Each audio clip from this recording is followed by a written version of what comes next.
Text for this morning, the first 17 verses of the Gospel of Matthew.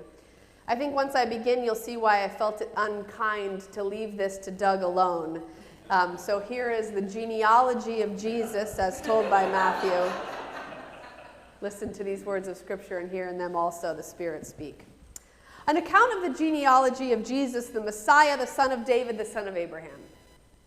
Abraham was the father of Isaac, and Isaac the father of Jacob, and Jacob the father of Judah and his brothers, and Judah the father of Perez and Zerah by Tamar, and Perez the father of Hezron, and Hezron the father of Aram, and Aram the father of Amminadab, and Amminadab the father of Nahshon, and Nahshon the father of Salmon, and Salmon the father of Boaz by Rahab, and Boaz the father of Obed by Ruth, and Obed the father of Jesse, and Jesse the father of King David. And David was the father of Solomon by the wife of Uriah, and Solomon the father of Rehoboam, and Rehoboam the father of Abijah, and Abijah the father of Asaph, and Asaph the father of Jehoshaphat, and Jehoshaphat the father of Joram, and Joram the father of Uzziah, and Uzziah the father of Jotham, and Jotham the father of Ahaz, and Ahaz the father of Hezekiah, and Hezekiah the father of Manasseh, and Manasseh the father of Amos, and Amos the father of Josiah, and Josiah the father of Jeconiah and his brothers at the time of the deportation to Babylon. And after the deportation to Babylon, Jeconiah was the father of Salathiel, and Salathiel the father of Zerubbabel, and Zerubbabel the father of Abiud, and Abiud the father of Eliakim, and Eliakim the father of Azor, and Azor the father of Zadok, and Zadok the father of Akim, and Akim the father of Eliud, and Eliud the father of Eleazar, and Eleazar the father of Mathan, and Mathan the father of Jacob, and Jacob the father of Joseph, the husband of Mary, who bore Jesus, who is called the Messiah. So all the generations from Abraham to David are 14 generations. And from David to the deportation to Babylon, 14 generations. And from the deportation to Babylon to the Messiah, 14 generations. And all God's people said, amen. Thank goodness she got through that. But yes, amen. And I'm going to say something about all those generations in just a moment, but I want to start with a story. When my dad, Baird, was in his 30s, he received an unexpected letter in the mail from his cousin. It started, "Dear Baird, I thought it was time that you finally knew." At the time, my dad was living in New York City, where he had spent a good part of his early life with his mom, Margot, father, Baird Sr., and his sister, Susie. Unfortunately, Baird Sr. had died tragically of a heart attack when my dad was just 5 years old. My grandmother, Margot, had pressed on as a single mother for a time, not a terribly common or easy path back in the 1940s. But she had eventually remarried a wonderful man named Sumner, who I grew up knowing as a grandfather figure. And together they moved to Chicago, and there welcomed my Uncle Fred, the half-brother to my father. But then the marriage between my grandmother and Sumner soured for reasons no one would ever speak about. And then Sumner remarried Merle, and together they welcomed Barbara, the half-sister of my father's half-brother. And my dad struck out on his own and eventually ended up back in New York. And all that is to say that my father was not unfamiliar with complex family dynamics when he got a letter from his cousin one day saying, "Dear Baird, I thought it was time that you finally knew that you also have two half-sisters, the children of your father, Baird Sr.'s first marriage, of which until now you were not aware." So apparently my grandfather, the one who had died, had been married early in life to a woman named Eleanor, and they had had two daughters, Mary and Liz. But then in a painful scandal which had been kept secret for many decades, he had fallen in love with my grandmother and abandoned his first family to marry her and eventually to have my dad. Which means that for me, filling out a family tree can always be very challenging. Where does the step-grandfather go? Or the half-aunt? Where does the previously jilted but later reunited step-grandmother fit in? And who am I if not a combination of all those people and all those decisions? Now, for a long time, I thought this experience was rather unique, and imagined that everyone else's family tree was much straighter up and down, looking more like a majestic oak than our snarled old olive tree with its unclear patterns and gnarly patches. But then I became a minister, a role in which I work with many family units. And I soon found that my experience is more common than you might think. I learned that many of us have family histories that betray at least a bit of complexity, perhaps an uncle with a secret to keep, or a cousin with a past. Now, some of these challenges are known, and some are obscured. Some cause pain and shame, while others become sources of pride and joy. But ultimately, many family trees betray the reality that human relationships are complicated and often difficult endeavors. Now, I think of the family tree of Jesus we just heard, and I think it tells a really similar story.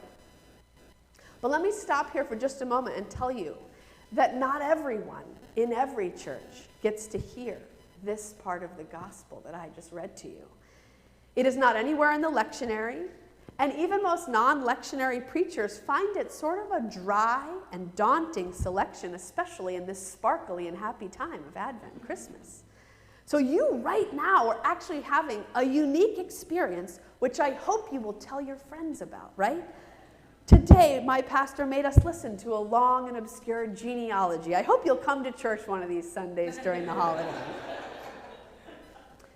But actually, I really happen to like this part of the gospel, and I find it really interesting that this is how Matthew wants to start the story about Jesus. Like, surely he could have picked something a little more narrative, right? But he wants to tell this story about the genealogy first off. And of course, this long litany of so-and-so, the father of so-and-so, serves several functions for the gospel. Primarily, it confirms for Matthew's very Jewish audience that Jesus is part of the covenanted people, a child of Abraham, and also, perhaps more importantly, a descendant of King David, and therefore a candidate for leadership of God's people. This surely would have inspired hope among Matthew's readership to learn that there is such a person, someone with such potential. He's one of us, they would have understood. But along with that sign of promise, this long list of bloodlines would also have had a kind of sobering effect, reminding listeners as much of Israel's failures as its successes. If you have studied much about the Israelite monarchy period, then you know, but if not, take my word for it, there are some really sketchy people in this list that I just read to you. Hearing it for the first time might be akin to me standing up here and reading a list of American presidents. At the naming of some, a portion of us might cringe, and at others cheer, though I imagine our identification of heroes and villains might not be uniform. The list might bring forth memories of great moments in our history, but also some painful times that we would as soon forget. Similarly for the genealogy of Jesus. And yet Matthew wants to kick off this amazing salvation story in this way. Here comes the one who will save the world, Matthew says. But he's one of us, a reader might answer sheepishly. And that, I think, points to the unique testimony of the incarnation that we spend all this time and effort in Advent waiting for, that it will not be wholly other.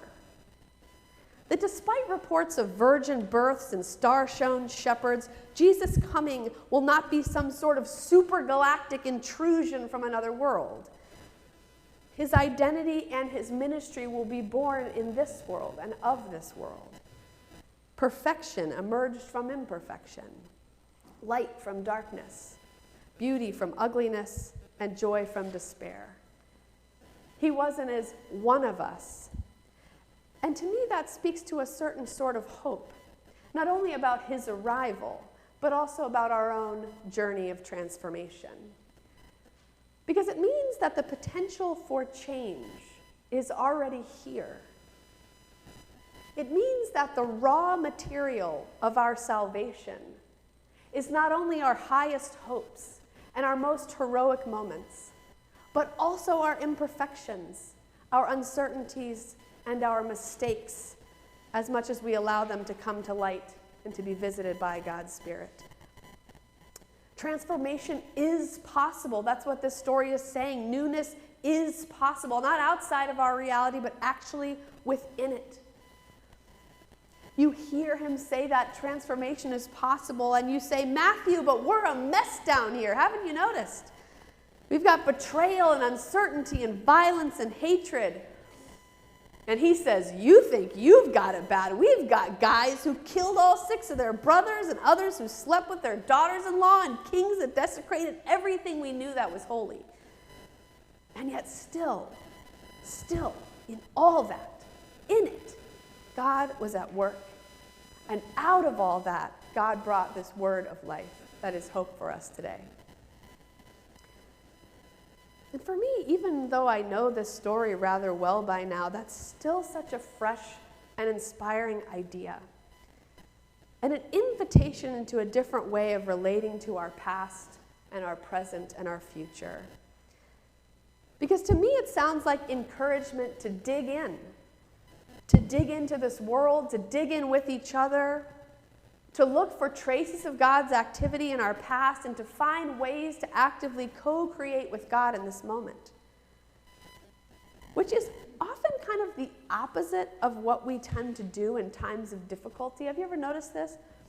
When we're really in despair, we often tend to look for solutions outside, right? We have financial woes, we think about winning the lottery. We struggle with our partners. We wish slightly better versions of them would turn up in their places. I don't think that, but somebody might.